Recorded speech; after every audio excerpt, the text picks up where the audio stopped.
বিসমিল্লাহির রহমানির রহিম।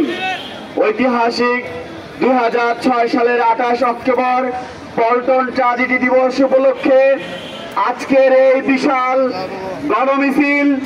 মিছিল পূর্ববর্তী সমাবেশে উপস্থিত আছেন পলাশবাড়ী সাদুল্লাপুর আসনের আগামী দিনের সংসদ সদস্য পদপ্রার্থী আমাদের সকলের শ্রদ্ধাভাজন ব্যক্তিত্ব অধ্যক্ষ মাওলানা নজরুল ইসলাম লেবু ভাই, উপস্থিত আছেন সম্মানিত নেতৃবৃন্দ এবং সম্মানিত পলাশবাড়ীর উপজেলাবাসী।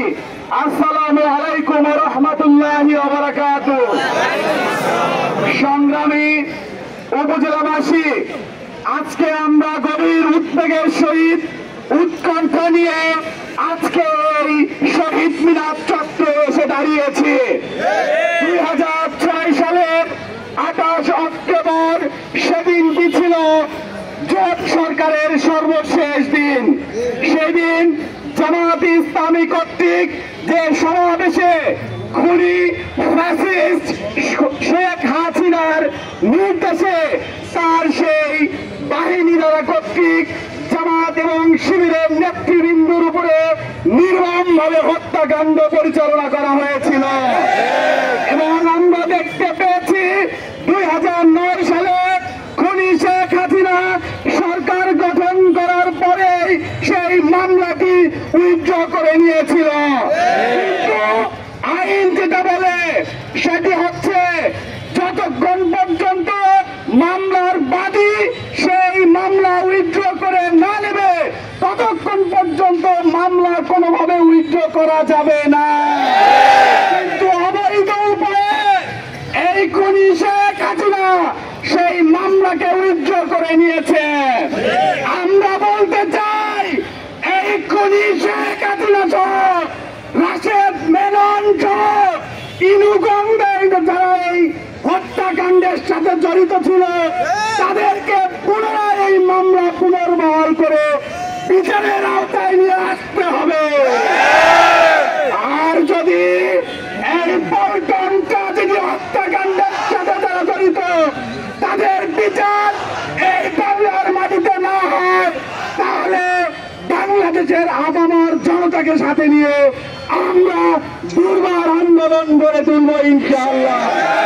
সংগ্রামী উপস্থিতি, 2006 সালের 28 অক্টোবর এই লগিবৈঠা মিছিলের লগিবৈঠা তাণ্ডবের মধ্য দিয়ে মূলত বাংলাদেশের গণতন্ত্র এবং বাংলাদেশের মানুষের যে রাজনীতি যে বাক স্বাধীনতা সেই বাংলাদেশের গণতন্ত্রের পথ হারিয়ে ফেলেছিল 2006 সালে।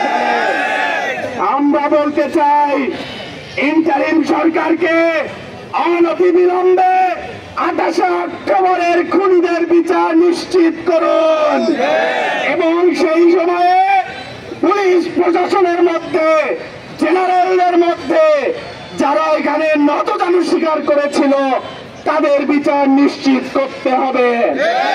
এবং পরিশেষে বলতে চাই 28 অক্টোবর 2006 সাল সেদিন আমাদের 4 দলীয় সরকারের বঙ্গপ্রতিম সংগঠন বিএনপির নেতৃবৃন্দরা তারা সেদিন প্রশাসনকে সেই পল্টনে যখন আমাদের ভাইদেরকে হত্যা করা হয় তখন তারা প্রশাসনকে সেখানে আসতে দেয় নাই।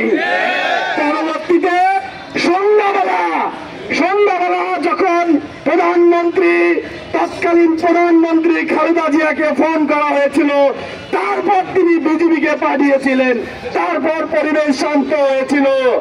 আমরা বলতে চাই আমাদের বন্ধু প্রতিম সংগঠনকে, তোমরা বন্ধু এখনো চিনতে পারো নাই, বন্ধু সেটা তোমরা চিনতে পারো নাই। এই পলাশবাড়ির ময়দানে শহীদ রাজপুরার সরকার প্লাবনকে তোমরা শহীদ করেছ, নিরবতা পালন করেছি জাতীয় স্বার্থে, দেশের স্বার্থে, দেশের সার্বভৌমত্বের স্বার্থে। কিন্তু আবারও যদি তোমরা বন্ধুকে বন্ধুর জায়গায় রাখতে না পারো তবে আমরা উচিত জবাব দেওয়ার জন্য প্রস্তুত। আগামী দিনের বাংলাদেশে যে কোনো আন্দোলন সংগ্রামে রাজপথে আমরা কাঁধে কাঁধ মিলিয়ে ঐক্যবদ্ধভাবে আমরা আন্দোলন সংগ্রামে নেমে আসবো ইনশাআল্লাহ। এই রাস্তা আহ্বান রেখে আগামী সংসদ নির্বাচনে জননেতা মাওলানা নজরুল ইসলাম লেবু ভাইয়ের পক্ষে আমরা জনমত গড়ে তুলে আমরা এই আসন থেকে মাওলানাকে ইসলামের পক্ষের শক্তি হিসেবে ওই সংসদ ভবনে পাঠাবো ইনশাআল্লাহ। আসসালামু আলাইকুম ওয়া রাহমাতুল্লাহ।